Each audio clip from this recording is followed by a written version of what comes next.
Everyone says how horrible it will be to renovate or build your house. We're here to say it doesn't have to be that way. Join 3 seasoned architects as they interview homeowners who recently completed a large project and ask them one simple question. What do you know now that you wish you knew before you started? Welcome to Home, the Second Story podcast. Hi, and welcome to Home, the Second Story. We're 3 residential architects sharing real conversations with homeowners who've taken on custom home or renovation projects. If you haven't already, check out our first episode to hear more about us and why we're doing this. I am Marilyn Modinger from Runcible Studios in Lancaster, Pennsylvania and Boston, Massachusetts, joined by my co-hosts. Sherry Scott of Springhouse Architects in Cincinnati, Ohio. And I'm Taylor Davis of TPD Architect in Birmingham, Alabama. And today we are joined by Jeff from Charlottesville, Virginia. Welcome to the show. Thank you very much. Glad to be here. We are glad you're here too. And what we generally do is we get a quick orientation for everybody to talk about your project a little bit, just so we get the basic parameters. So where was your project located? We are in Charlottesville, Virginia. Oh, lovely Charlottesville. Yay, Charlottesville. We love Charlottesville. A couple of UVA people here too. We do too. So was the project a new build, addition, or renovation? It was a tear down of an existing sunroom off the back of the 1957 brick rancher that we bought about 25 years ago. So it was a tear down, renovation, addition with some additional scope of work to repair parts of the old house. Nice, a complex project. One of those complex easy project. ones. Just a simple little project. Just a simple little project. Yes. So when did you start and when did you move in? So we started in June of 2024, so exactly a year ago. Oh, that's pretty And the good. project took about 5 months, so we tried to wrap it up by Thanksgiving. Let's put it that way. You mentioned 50s rancher, so size, and you've already sort of said style. I'm assuming we're coordinating with 50s rancher. Not quite. That's why it's good to ask. It's a brick rancher, so I wasn't going to do brick. That's too expensive. My own personal style as an architect is just clean lines, usually a playful or careful arrangement of windows. I like to do a nice broad eave or overhang. And we did an exposed, just concrete block foundation like the existing house. So pretty simple, but nice clean lines. I should add the interior has a bit of a mid-century modern vibe to make my wife happy. Oh, Nice. So what we didn't mention in the intro is that you are actually an architect. So Yes. our next question is generally there are lots of different ways to work with an architect, and we don't really need to know how you worked with an architect as that was sort of implicit in the whole project. Exactly. You are a residential architect and you have been doing this for a while, and you haven't been able to do your house till now. Correct. What was the catalyst that got you going on your own house? So like I said, we bought the house about 25 years ago, and it was in what we call move-in condition. It was very good shape. The back porch started to fall apart, over the next decade or so. It was very, very poorly built. For example, the big glazing units that were back there started to fog up. They were individual insulated units set in red oak frames that were ripped and milled on site. The parquet floor was coming up. It had an unsealed crawl space. The floor joist sat directly on top of the CMU foundation. There's no sill plate. There's no anchors, no straps, nothing. No problem. The roof pitch is like 3 and 12. So where you have a cross gable where the porch comes into the main house, had very low valley rafters. And those valleys would fill up with pollen and snow and leaves in the fall. And I was scrambling up the ladder a couple times a year. And so that was, it was time for the old porch to come down. We always knew we wanted to do that, but we had to wait until our son was out of college. And the longer we waited, the closer we got finished to paying off the mortgage, which we actually did this month. So we timed it. It's a celebration. So, but in the meantime, we only wanted to borrow a certain amount of money because we knew we would overlap for a year with the mortgage. So we were very careful in our timing. You got to be in the house for a long time. So not just your own knowledge about how to do houses, but also your specific knowledge of being in the house for a while. So what insights did that give you into when it was time to put pen to paper? when you've been in a house for 25 years and you've already made significant repairs, most of them yourself, there are some things that you can't fix. And for my wife and I, we figure we're just going to stay here. I mean, we're in our, mid to late 50s, and we've got a rancher with 3 bedrooms, 1 bath, a tiny little kitchen, and an even smaller dining room. We had hydrostatic pressure problems on the uphill side. Some of the old wood siding up in the gable, ends were starting to come apart. It was the original wood siding. And we really needed a new kitchen. So, and the back porch is falling apart. So we started with a list, of all the things that we really wanted to do or needed to do to stay here through retirement. That's the goal. And then, yes, you sit down and you start to think about ways to save money as an architect. Like I wanted to try to reuse the existing foundation and footing, and that didn't work as well as I had hoped. But the rest of it was a complete teardown. There was nothing worth saving. On the porch, you mean? Yeah, on the porch. And we did live here during the construction, which was really interesting, very dirty. And because we did a complete kitchen remodel, we went 2 months without a functioning kitchen. And that was lots of fun. Yeah. But we survived. Yeah, well, and here you are to tell the tale. You've obviously designed lots of other people's houses. What were some of the things that you have done for other people that informed what you did for yourself? The new addition is 18 feet wide, and instead of it being 12 feet deep, we made it 16. And I needed to do that to put in a decent-sized dining room that we could put furniture in and kind of use as a casual hangout space. We wanted a little peninsula, and we wanted a proper mudroom and a new bathroom. In the bathroom, I decided, based on work I had done, let's tile all the way to the ceiling, and really, really enjoy that space. Between the dining room and the mudroom, on the old porch, it was all wide open, so you could see from the porch all the way out to the driveway. So to preserve that for here, and I've done this with clients, I put in a pass-through window. So we can sit in the dining room and see out to the driveway, and it's letting air and ventilation come through, and it's really wonderful. So yeah, some of my experience did inform the new design. And of course, the slope of the roof, because it's so deep, the porch, we had to do like a 1 3/4 inch pitch, which was fine. I've done that with clients before, and it just means you're using a standing seam metal roof, and that was fine. So I have a question about being an architect being their own architect. And I am about to embark on a little bathroom renovation myself. And one of the things, it's really easy for me to make decisions for other people. It's harder for me to make decisions for myself. Did you come up against like a process where you're like, I know all of the options? Maybe I'm just talking from my own place of difficulty. But I think I'm curious to hear how that design process went for you. I don't think I had that sort of issue. I mean, look, it's a really small program. It's a dining room, a new bathroom, and a mudroom. And we were on a tight budget, and I knew we would be over budget. So we started from that point of view. And we knew that there were ways to save money, like doing sweat equity, which I'd love to talk about, and selecting general contractors based on the scope of work that we would identify for them. And so I did keep it simple on purpose. So I didn't try to do anything fancy with eliminating the baseboard trim or eliminating the window casing. We just did 1x4 flat stock and just said, this is it. This is what we can afford. We'd rather spend the money on the cabinets. This is what I tell my clients to do all the time. You have to prioritize. You have to make a wish list and then a must-have list. And, a lot of what you want belongs on that wish list. So we really focused, and we spent about a year going through a very basic design process, talking about finishes. We just did red oak flooring for the addition and the new kitchen. We didn't try to do anything fancy like 5-inch white oak, which is phenomenally expensive right now. Yeah. We splurged where we wanted to on the kitchen cabinets and the countertops, and we kept everything else really simple. Yeah, I think that's really key.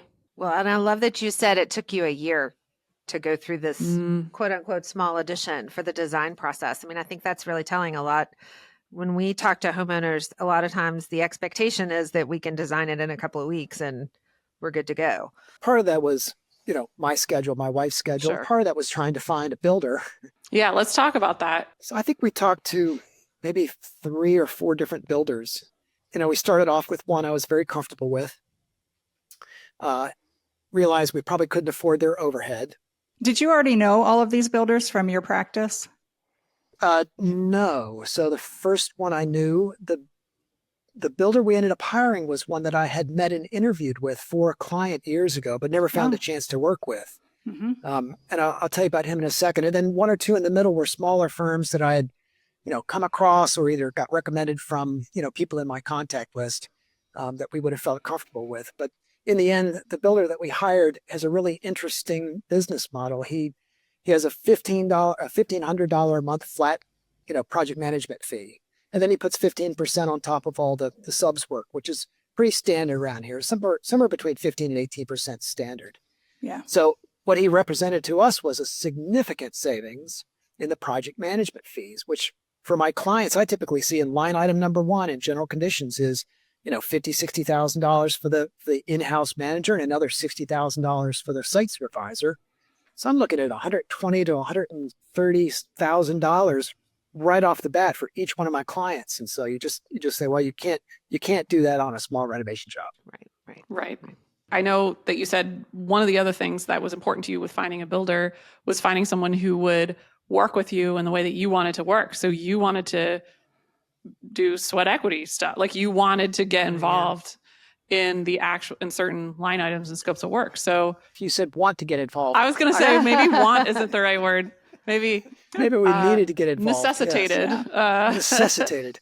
But we had renovated a house in Lutherville, Maryland before we moved down here. So Stacy and I did a lot of work for that.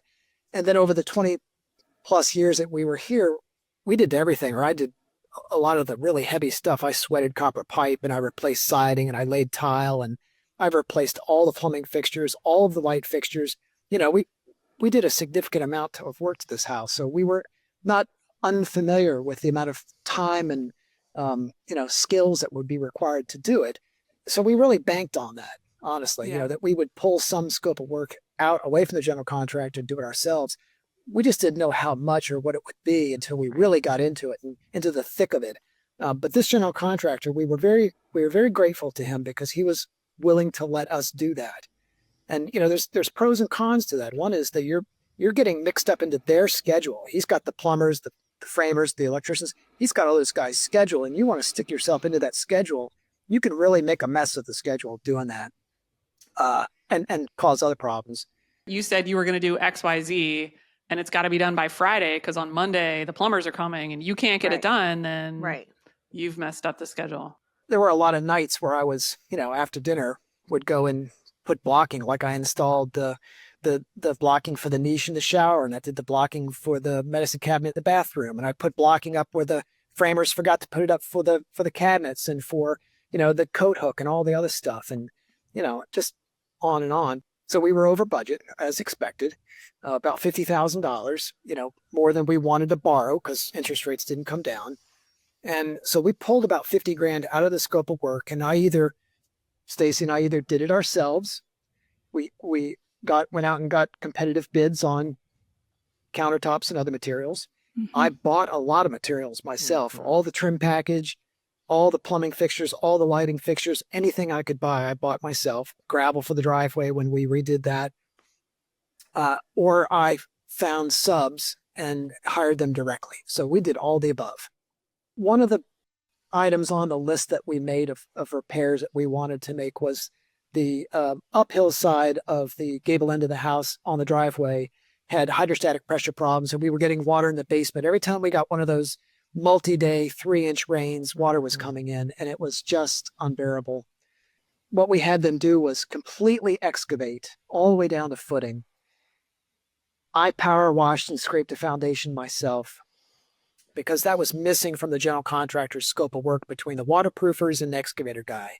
So I jumped down in that hole and did it myself. The waterproofing crew came in, did exactly what I specified, and we actually had to use a subcontractor that my general contractor was not familiar with and really didn't want to work with. But they would do that job where they make sure the foundation's all clean and repaired. They put down fresh spray-on tar. I had to put up a layer of insulation and then a layer of dimple board because I don't like just the regular, protection board stuff. And I had them bring it all the way down over the footing.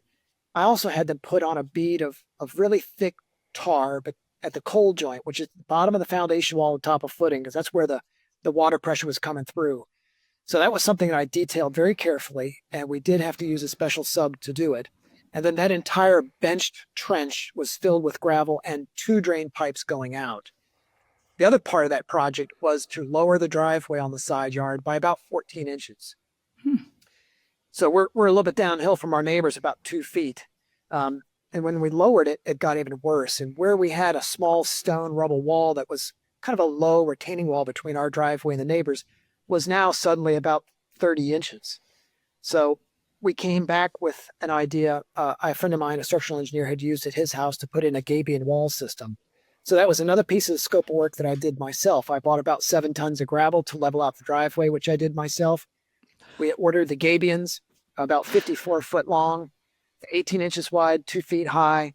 I leveled out all the driveway, and my wife and I built the cages, set them, and I used all the salvaged brick and block from the tear down of the porch to line the inside of the Gabions, and then I bought stone and topped it off. And I've got one little section of Gabion left to do, but it was an enormous project. Between that and spending the entire month of August painting, because my wife and I did all of the interior and exterior painting, I was on a 16-foot ladder for about 3 weeks. That's how we were able to save a lot of money. But, if I'd fallen off that ladder once, it would have made it not worth it.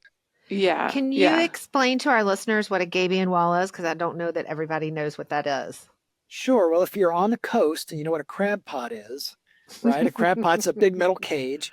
Just think bigger, made out of heavier gauge Spoken wire. like a guy from Baltimore. Yeah. Well, I'm from Richmond, but grew up on the Rappahannock, so there you go. Did a lot of crabbing when I was a kid. So a Gabion wall system is a metal cage made out of heavy duty wire. It's welded together. They ship it flat. You put it together on site with they give you extra spools of wire, so a pair of nippers and wire, and you're twisting little rings and you're putting it together. You lift up the lid and you put your rock or block or whatever you want inside it. You close the lid and wire it shut. The wire stays in place. It's permanent. And because I used a really nice, mountain stone, it's lovely. And if you want a picture, I'll send it to you. We'd love to see. So the pros are obviously that you save money. We did. And we actually finished in the black. In other words, we actually saved and came in a little under budget. Well, Wow. that never happens. It's impressive. But that takes a ton of work, not just the sweat equity part, but I'm guessing also there's a whole other, and I'd love to hear some of the other work you do. You are watching the project like a hawk. Right. The drawings are really good, right? I built from Jeff Sties' drawings, so I know. That's right.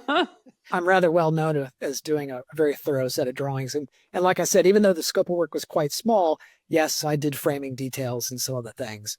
And yes, I was on site, and I would come out at lunchtime and look at what they were doing and was often very disappointed. So Oh. it was very frustrating. How did that go? No, that's interesting. So how did that go? How did those conversations when you were... So the general contractor would show up in the morning, and he and I would have discussion with him and the subs about what was going to happen that day and what needed to be done. GC would disappear, and the crew would go at it, whatever they were doing for their scope of work. And I would try not to babysit them. But I would check on them from time to time. And for the most part, some of the subs we had were absolutely fabulous, I have to say.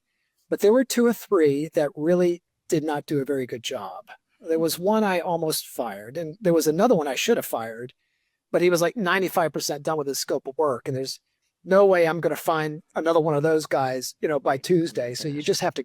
So I put a lawn chair. I put a lawn chair out in the front yard, and I watched him for the rest of the day. Boss move. It was an act of desperation, but when they're just making such a mess of the process, and what else could you do? And like I said, I had already done an enormous amount of work, and to see somebody come in and just do such a poor job was just heartbreaking. So, Well, and you know what you're looking at. That's the other thing. Yeah. I'm imagining the average homeowner listening to this and saying, wow, this sounds great. I'm going to sit on the lawn chair and make sure they... Yeah. But you know what you're looking at. Right. Yeah, no, your homeowners really have no idea. And it does make me worry as an architect. how much I don't get to see in terms of the construction of my clients' projects, because I can't be out there every day. I'm lucky if I get out there a couple times during framing and maybe 2 or 3 more times for the rest of the project. But some of the quality of construction that I see, both at my house and on the job site, is extremely poor quality. And I talk to the project managers or the owners of the companies, and they all tell me the same thing. Is finding good qualified labor who shows up every day is extremely difficult. So I feel for them. Yeah. I think that's a good point, that it's not always the contractors may be doing the best they can.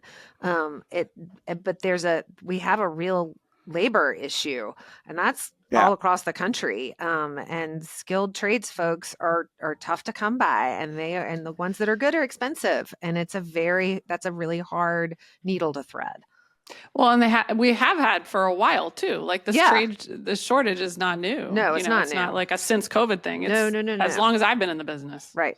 Going back to design, you said that you're known for having complete drawings. So Yes. how much did you have detailed and specified out when you started?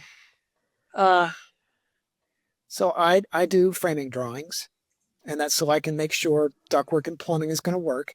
Okay. And even though it was and we do have a crawl space, but we insulated it and conditioned it so I could run my HVAC out there and my plumbing lines back and forth. I'm working in a BIM software package called ArchiCAD, and I'm drawing the pipes and I'm making sure I've got clearances, and then I'll meet with the plumbers or the HVAC guys to make sure that the HVAC's got to be, the ductwork's got to be tight to undersided joist guys, right? Because the plumber's coming in under you and they're like, yeah, okay. It's like, you just want to have that meeting, but the drawings help. So I did that. I did exactly what I do for my clients. I did for myself. And I did have some, like 1.5 inch plan details, because we were taking out a bearing wall between the old brick house and the sun porch. So I've got I think it's a double 9.5 by, was it 1 3/4 by 9.5 inch LVL spanning over the opening between the kitchen and the dining room in front of me.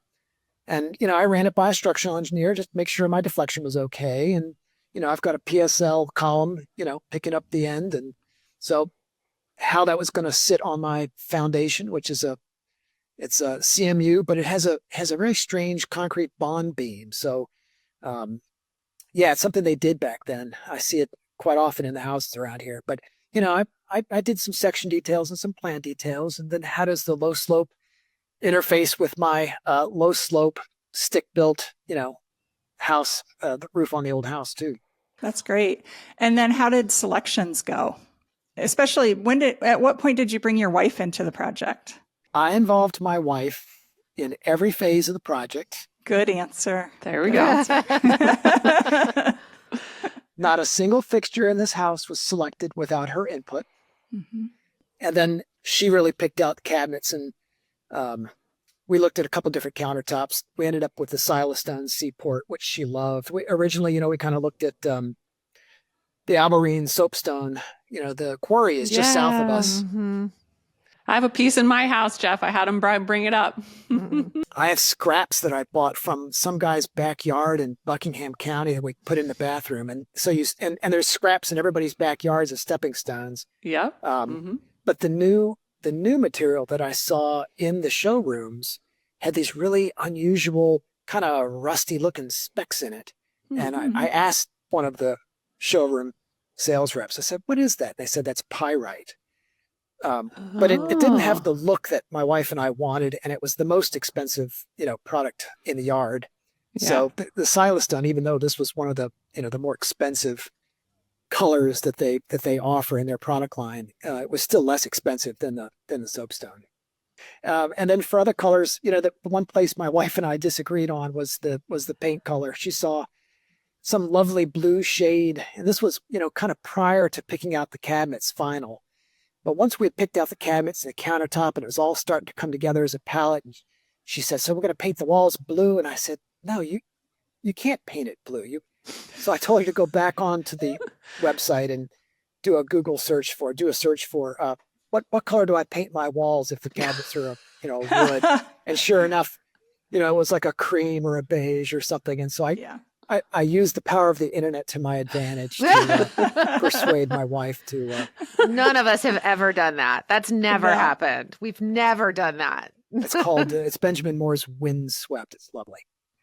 Great. The tile in the bathroom is actually, the shower is actually one that one of my clients picked out, and I had shown her pictures of it, but we went to the showroom together and saw it, and we both fell in love with it. And so, I bought all the tile for the shower, and we did niches and around a window frame. We did a picture with it's a quartz composite, white trim with the blue tile, and it looks lovely. So we're very happy with the final finishes.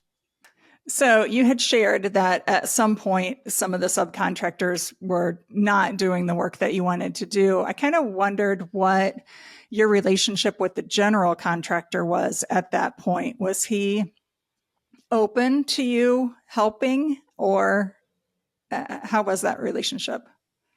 When the owner and the architect are both on site and there's drawings that detail what's supposed to be done, Mm-hmm. and you go out and you see the guys putting up the exterior trim at the top of the hardy plank siding, and there's no strip that allows the rain screen to breathe because Virginia gets 60 inches of rain a year, and so I do a rain screen assembly on all of my projects. I asked the trim guys, where's that little strip that allows the air to flow through the top of the wall? And the guy said in his best English, well, the material never showed up, so we just rolled without it. Oh, wow. So that was the only time I had to tell them to stop, Mm-hmm. tear it off, go to the store, buy the material, and do it over again. And they were shocked, they went all ashen, like, oh my God, what? But that's, there are some things that I have many years of construction administration experience, and you learn very quickly that you're not going to get everything. So you pick your fights very carefully. Mm-hmm. So this was one of those things that I felt like, no, we're not going to do that. I want you to climb down off the ladder, go to the store, get the proper material, and we'll see you back here in 30 minutes. Right. And I think it's important that you say, the drawings backed you up, which is part of the contract. Right. So Yeah, but these guys aren't looking at the drawings. no, but your general contractor should have, or should Nobody have. looks at the drawings. I know, that's the thing. They're not looking at the drawings, but at least they're there. It's better than not having them. At one point, I was so frustrated. And it was last summer when it was 100 degrees. So it was hot as blazes. But I took a little folding table. They had just put down the floor joist with the Advantech, subfloor.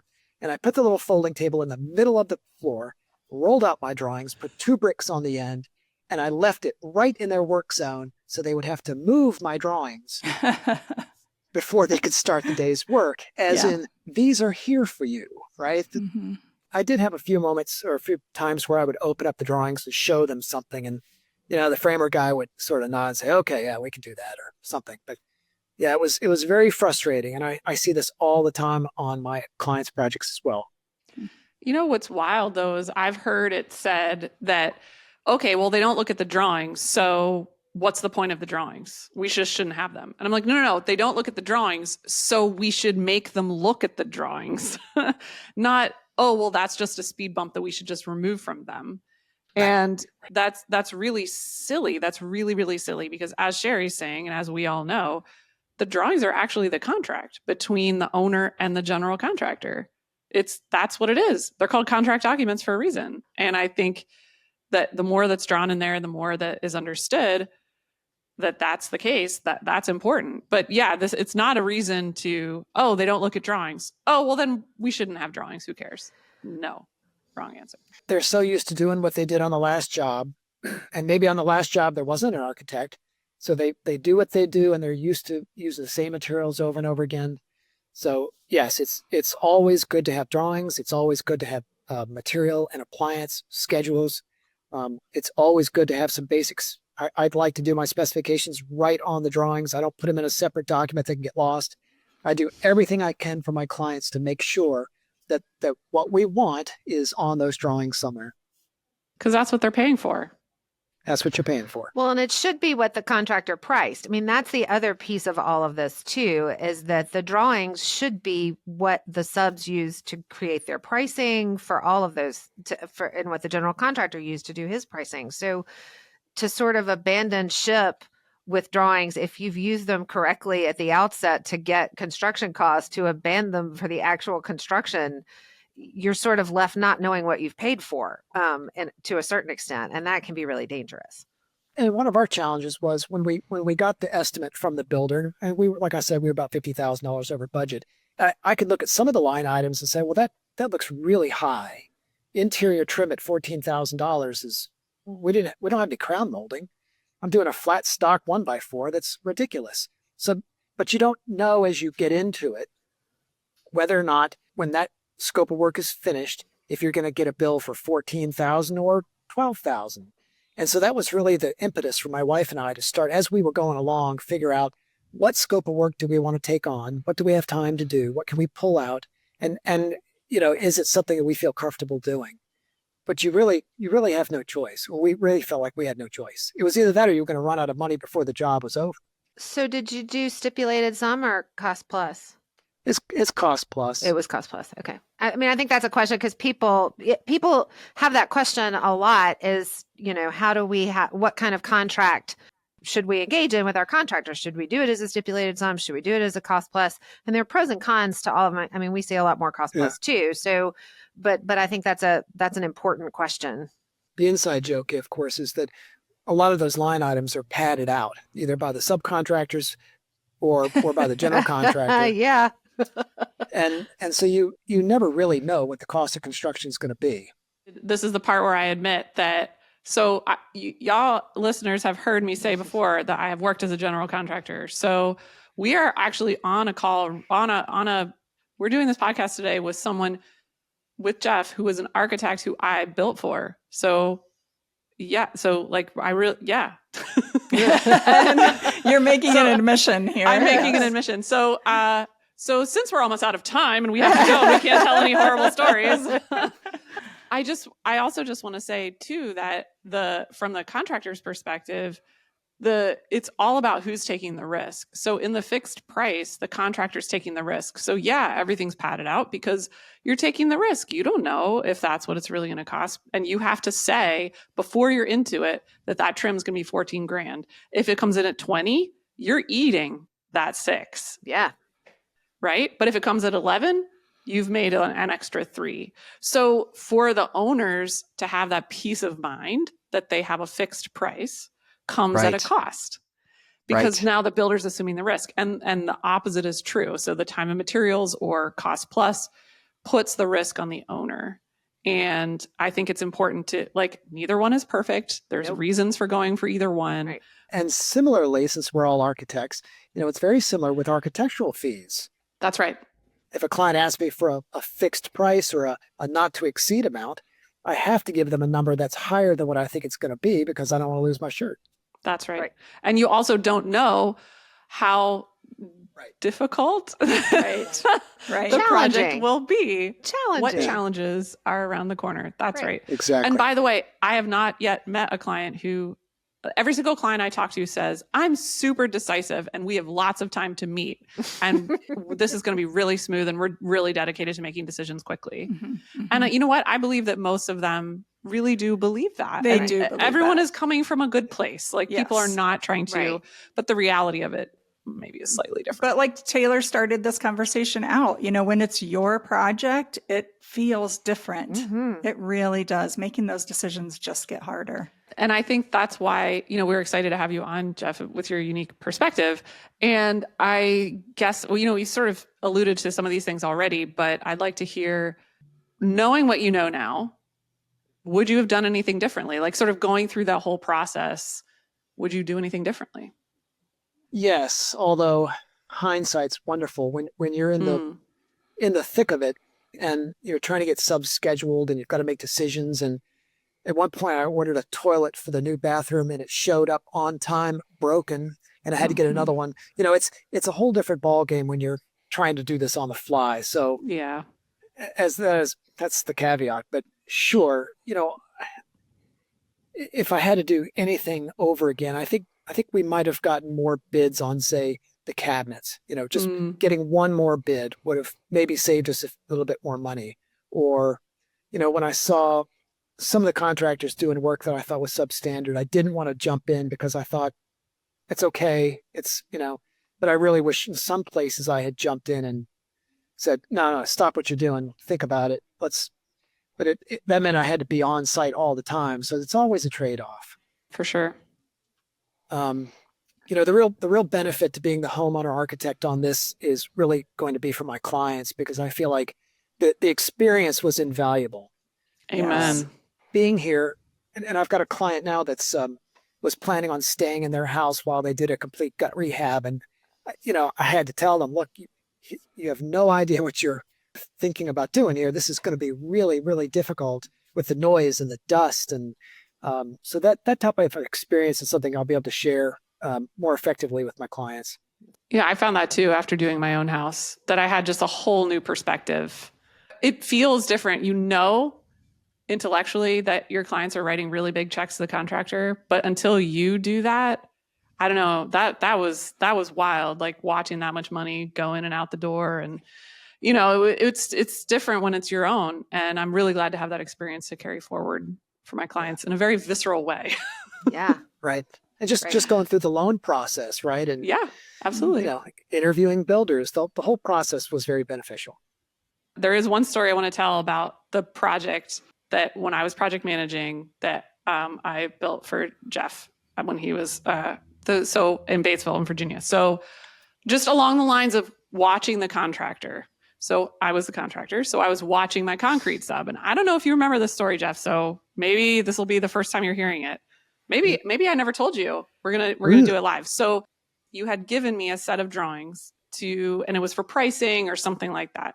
And it said not for construction in giant letters across the foundation plan. And I went out there to check on the concrete pour, and it was a big, full excavation, full basement. I go out there to check because the concrete guy had said he was having trouble reading the drawings. And he's like, it's a mess and I can't see. And I was like, oh boy, that's weird. So these drawings are really clear.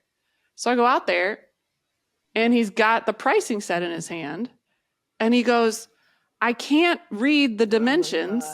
The C from not for construction is in the way of the dimension. Gosh. Kidding me. And I said, why don't you look at these drawings, which are the project record set, which the super, who was fantastic on the job, had them right there. They were right there. It was like, just look over here. The C for not for construction is in the way. He couldn't see the dimension. Classic. It is. Classic. And that was going through so many, like C for not for construction. How many layers do we need to go through? And that was like, the architect had done the right thing. The project manager, me, had done the right thing. The super had done the right thing. The sub was a really good sub, but his guy on site, so that's like 5 people removed, right, was the one who was pulling the trigger on pouring concrete. Not something you can fix easily. Nope. So anyway, keep an eye on things. Lesson of the day. Yes. Yep. And with your that, architect. pay your architect. Pay Your architect to come out. I tell my clients this all the time. I will be on your site during concrete and framing, because if you're going to have a mistake happen, it'll be during framing. Yep. And after framing, you'll hardly see me, but Yep. Well, I guess to wrap us up here, our last question, we like to end on a positive note here to say, not that we haven't been positive, but to take us out. So no project is perfect, obviously, but what's something, or more than one thing maybe, that every time you walk in, you just love about the house? Sure. So I checked with my wife before she left. For her, it's definitely the kitchen. She loves the kitchen. Awesome. It's wonderful. For me, the funny response is it's all the stuff that we fixed that I don't have to worry about anymore. That's a great answer. Right. That's a great answer. I love that. Having to stay up till 1:00 in the morning with the shop vac in the basement because water's pouring in through the gable end wall is something I will remember fondly, from years past or years in the future. But you've bought your freedom, right? I've bought some measure of sanity. But from an architectural perspective, there's a bunch of things I was really happy with, including like the pass-through window and just some little things, really not expensive stuff, but just really simple little things. And, for people doing renovation work, whether to stop the tile at 6'8" or go all the way to the ceiling, it's such a small amount of material that if you like that look, you should just do it, right? That's really important. The other thing I love is the 20-inch overhang that I put around the house, because right behind me is west. That's west. That's north. So we knew from the old porch that this space gets really hot in the summertime, despite all the deciduous trees. So I wanted as deep an overhang as I could. And I think one of the first iterations of the design had like diagonal brackets and a 4-foot overhang. And you think, this is crazy. So the 20-inch overhang is great. And it just really makes the project more interesting. It's just hardy plank and Marvin windows and metal roof. But that overhang, I think, really makes a difference. Yeah, that's great. That's a great answer. Jeff, thank you so much for sharing your story with us. It's great to get the perspective of another architect doing their own home. We really appreciate it. And I think it's going to be really valuable for our listeners to hear what it's really like on the other side of a project, as usual. And to get your perspective is really valuable. Thank you. You're quite welcome. Thank you for having me. We'll do the future episode where you can spill all the dirt about working with me as a contractor. For that one in the future. Yeah. Thanks again, Not Jeff. I really, really appreciate it. You all are quite welcome. It was my pleasure. Well, that was a different take. Yeah. Yeah, something a little different. It's great to hear his perspective. I also want to underline the caution of I'm worried everyone's going to listen and say, oh, great, I'm going to do that too. So we've had a few different ones where someone is taking on more of the work because they have that level of expertise and the time to do it. So just underlining that, proceed with caution. Yeah. And different contractors, are going to be, some contractors are not going to be amenable to you doing the work. Most are not. Most don't want for you insurance in there. reasons. Yeah.